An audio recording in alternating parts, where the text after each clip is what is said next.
Hi, Miss Eglin here. Today I'm going to be reading chapter 23 of Lois Lowry's The Giver. This is the last chapter. Jonas felt more and more certain that the destination lay ahead of him, very near now in the night that was approaching.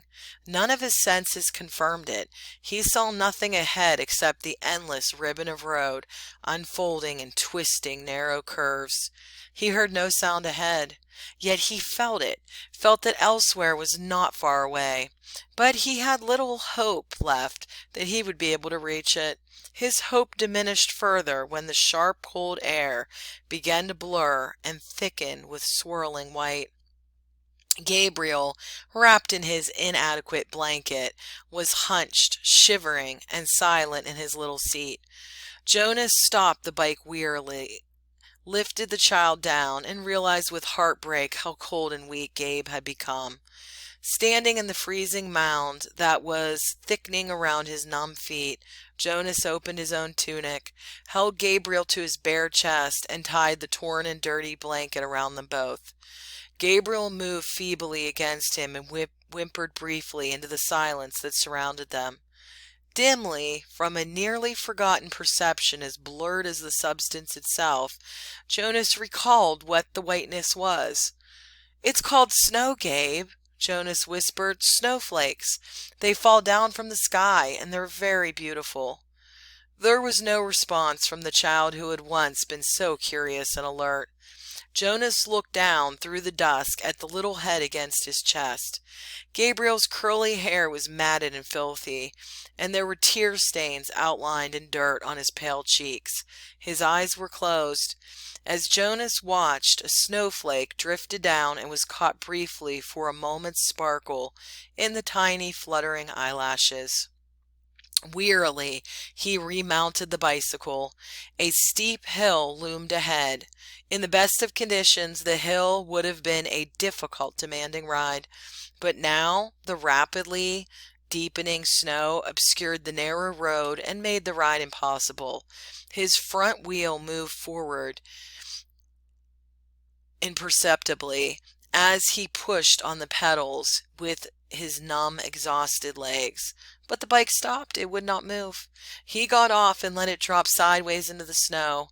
For a moment he thought how easy it would be to drop beside it himself, to let himself and Gabriel slide into the softness of snow, the darkness of night, and the warm comfort of sleep. But he had come this far. He must try to go on. The memories had fallen behind him now, escaping from his protection to return to the people of his community. Were there any left at all? Could he hold on to a last bit of warmth? Did he still have the strength to give? Could Gabriel still receive? He pressed his hands into Gabriel's back and tried to remember sunshine. For a moment it seemed that nothing came to him, that his power was completely gone.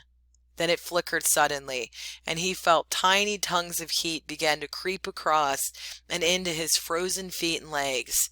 He felt his face begin to grow, and the tense cold skin of his arms and hands relax.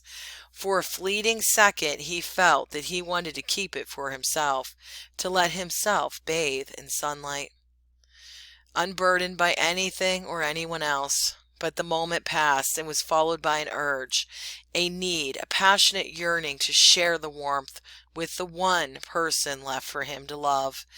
Aching from the effort, he forced the memory of warmth into the thin, shivering body in his arms. Gabriel stirred. For a moment they both were bathed in warmth and renewed strength as they stood hugging each other in the blinding snow. Jonas began to walk up the hill. The memory was agonizingly brief. He had trudged no more than a few yards through the night when it was gone and they were cold again. But his mind was alert now. Warming himself ever so briefly had shaken away the lethargy and resignation and restored his will to survive. He began to walk faster on feet that he could no longer feel. But the hill was treacherously steep. He was impeded by the snow and his own lack of strength. He didn't make it very far before he stumbled and fell forward. On his knees, unable to rise, Jonas tried a second time. His consciousness grasped at a wisp of another warm memory and tried desperately to hold it there, to enlarge it and pass it to Gabriel. His spirits and strength lifted with the momentary warmth, and he stood. Again, Gabriel stirred against him as he began to climb. But the memory faded, leaving him colder than before. If only he had time to receive more warmth from the giver before he escaped, maybe there would be more left for him now. But there was no purpose in if-onlys. His entire concentration now had to be on moving his feet, warming Gabriel and himself, and going forward. He climbed, stopped, and warmed them both briefly again, with a tiny scrap of memory that seemed certainly to be all he had left. The top of the hill seemed so far away, and he did not know what lay beyond, but there was nothing left to do but continue. He trudged upward. As he approached the summit of the hill at last, something began to happen. He was not warmer. If anything, he felt more numb and more cold. He was not less exhausted. On the contrary, his steps were leaden, and he could barely move his freezing, tired legs. But he began suddenly to feel happy. He began to recall happy times. He remembered his parents and his sister. He remembered his friends, Asher and Fiona. He remembered the giver. Memories of joy flooded through him suddenly. He reached the place where the hill crested, and he could feel the ground under his snow-covered feet become level. It would not be uphill any more. "We're almost there, Gabriel," he whispered, feeling quite certain, without knowing why. "I remember this place, Gabe." And it was true. But it was not a grasping of a thin and burdensome recollection. This was different. This was something that he could keep. It was a memory of his own. He hugged Gabriel and rubbed him briskly, warming him to keep him alive. The wind was bitterly cold. The snow swirled, blurring his vision. But somewhere ahead, through the blinding storm, he knew there was warmth and light. Using his final strength and a special knowledge that was deep inside him, Jonas found the sled that was waiting for them at the top of the hill. Numbly, his hands fumbled for the rope. He settled himself on the sled and hugged Gabe close. The hill was steep, but the snow was powdery and soft, and he knew that this time there would be no ice, no fall, no pain.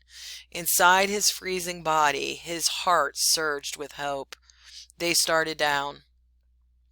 Jonas felt himself losing consciousness, and with his whole being willed himself to stay upright atop the sled, clutching Gabriel, keeping him safe.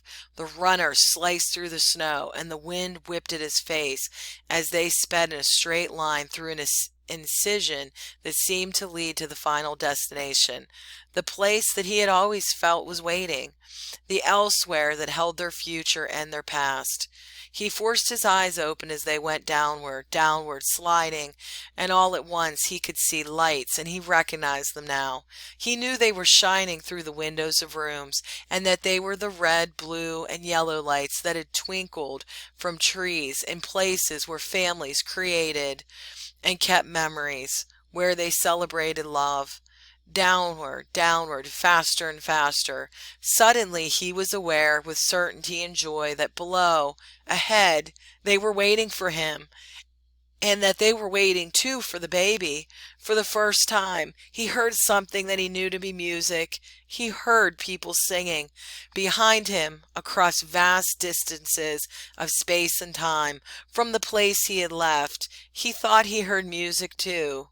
But perhaps it was only an echo. End of book.